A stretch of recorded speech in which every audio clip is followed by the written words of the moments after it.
Hello, welcome along everyone. Today I'm going to be speaking to you about Microsoft Ignite.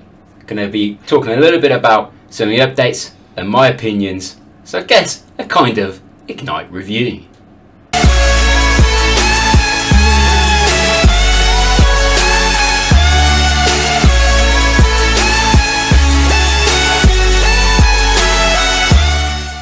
So welcome along. As I said, going to be talking to you today about Microsoft Ignite and some of the things that happened at Ignite, some of the announcements, some of the updates.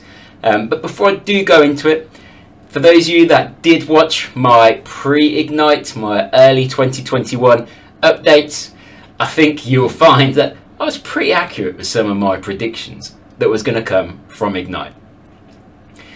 Before I do go into some of those though, I think we need to talk about the keynote. A big part of Ignite was the keynote, and as all talks and events and so on, the keynote plays a big aspect of the wow, that was really good. Right on cue, we've got my nice little Outlook chime. Anyway, so yes, it's the keynote. Bit of a strange one for me. Microsoft Mesh.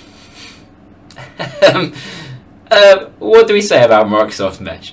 Okay, so looks good, looks really good. The mixed reality aspect is a fantastic thing for me. The way the mixed reality works is really, really cool, I guess is one way of putting it. Really fun. Can see many uses for it in the workplace. Microsoft examples were great around Toyota and in healthcare. Fantastic ways of using mixed reality. My biggest bugbear though, around showcasing the mixed reality and the HoloLens and things like that, is the affordability.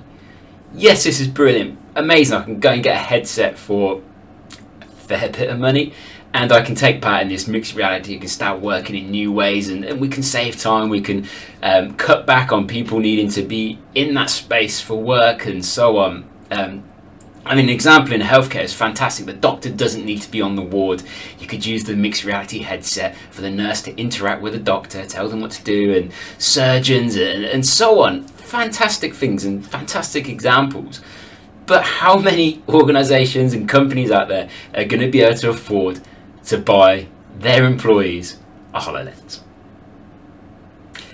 And just on the Microsoft Mesh, the new technology there, it looked good, but I don't know. To me, it looked a bit like the Nintendo Wii, dare I say it. The little characters, avatars, the way the images were done with the sharks and the so ons, it very much looked like a Nintendo Wii experience. And then, so I don't know if Microsoft were a bit stuck in the times with this one, or maybe it's something they've been working on for many years, which is why it doesn't look so futuristic and wow as you get with some of the virtual reality and mixed reality out there. And something else which I found really, really odd and strange was the big aspect of showing Pokemon Go. Pokemon Go was fantastic. If we rewind around 5 years ago, the way Pokemon Go works with that mixed reality, it was out of this world. It's fantastic. The kids walking around, getting active, people getting out with their kids, parents, and looking for these virtual Pokemon creatures, doing battles and so on. I mean, I myself was out with my son. We were always looking around for the Pokemon. It was a real fun experience. But that was 3, 4, maybe 5 years ago. So I'm not quite sure why Microsoft had a big aspect around the Pokemon Go way of doing things. So for me, Microsoft Mesh looks good, can be good, but didn't quite fit into what I felt was what Ignite is all about. So I'll leave that one to you for you to think about on that aspect. Some of the other things though from Ignite that we saw was new presenter views with PowerPoint Live and bringing yourself in front of your presentations and so on. Really good. But again, something that's been announced before by Microsoft and showcased before by Microsoft and hasn't yet been released. So it's a bit of a recap with some extra features in there. Another one that I thought was amazing is the shared channels, the channel connect aspect that we can do in Teams. And I can see that's really going to transform how we're working with Microsoft Teams. So we're able to bring in those people from outside our team to that one specific channel, whether they're inside our organization or even a guest externally from our organization.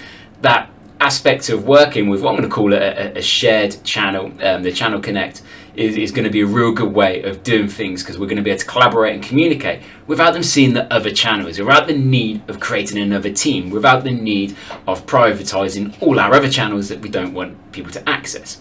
So that way of working is really going to transform things. Another one for me, which I did predict in my video, if you did catch that video, was Teams webinar. And this for me is a major step for Microsoft with how we use Microsoft Teams as a Microsoft partner, but also how you can use it within your organization.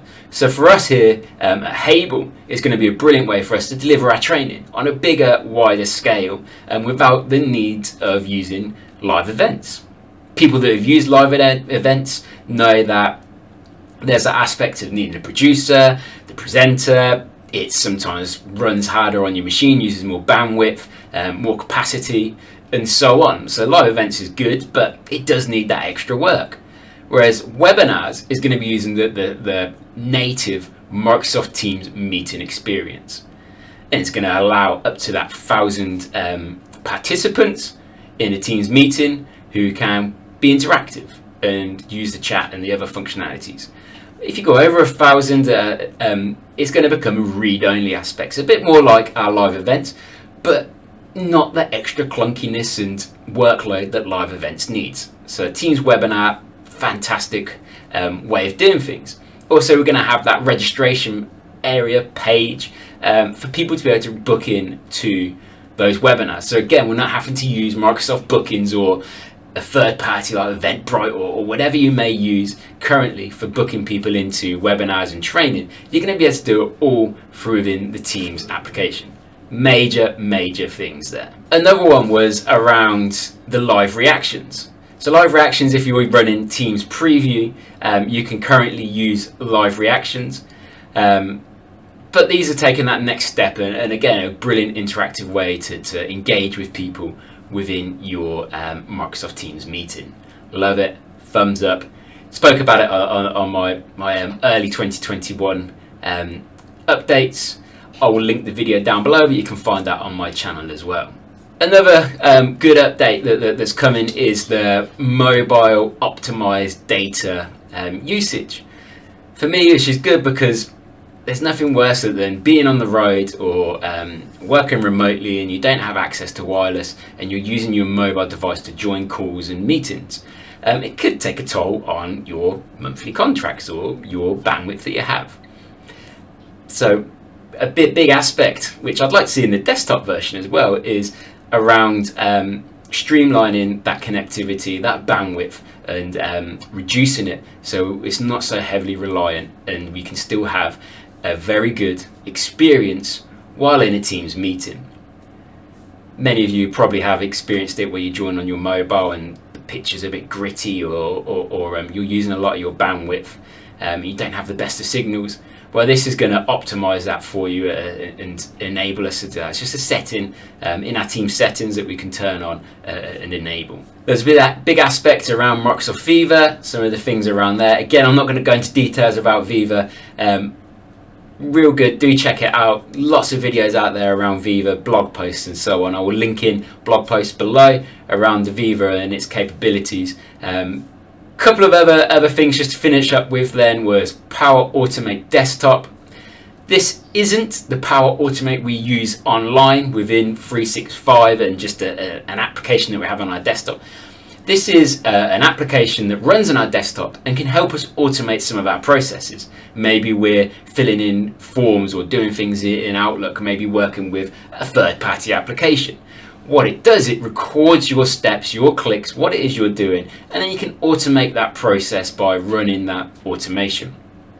very much like Excel macros and so on like that. So it's going to work in a similar way. You're not going to build out your automations by saying if this happens, do this, and build out those process trees. It's going to record what you're doing, and then it can replay it back to you and automate that process. So very, very good things. Haven't looked into it too much just yet, but definitely something that I'm going to be looking into. It's free to use, the Power Automate desktop, so we are able to make use of that. One thing to finish up with then is Power FX, so Microsoft Power Platform FX. Not much said around it, although stating that it is a low-code way of doing things. Done a little bit of digging online and still not found the right information that I want around this. Early days, I know. It'll be interesting to see what this does bring in to the Power Platform and the way we're writing and working within Power Apps and the language we're using. But it's an interesting one. Things are happening, wheels are in motion around the Power FX side of things. So just a little thing on what Power FX is, if you haven't heard of it. Microsoft have pitched this as a low-code language that will be used across the Power Platform. It's supposed to be a human-friendly way of producing that text for our coding. So it's taking that coding into a new language and giving us the ability to interact with it. Like I said, not too much information out there just yet. And you can see my little friend here, Arnie, loves a little photobomb in a video. But yeah, it's not too much information around about the Power FX, but I'll keep you posted on what I do find out. So thank you very much everyone for joining today for this quick recap of Ignite. As you could probably guess, Mesh sounds good. Not really for me though. Can't see its use too much just yet, but as always with Microsoft, they've opened up the door to say this is what it could be, and it's probably going to evolve massively over time. The things I'm looking forward to: webinars, as you probably already knew, the ability to invite people to channels in a team without them being a member of our team, going to be a fantastic way of working, and the changes to the way we present. So that PowerPoint environment that we're going to be able to use and putting ourselves in front of the content. I can see that being really, really useful way of presenting. Wasn't left with the highest excitement after Ignite. Maybe it's because Microsoft already announced quite a lot of the things prior to Ignite, but still some real good updates coming out from Microsoft, and I'm sure many more will be coming out in due course. So thank you very much for tuning in today. Look after yourselves, everyone.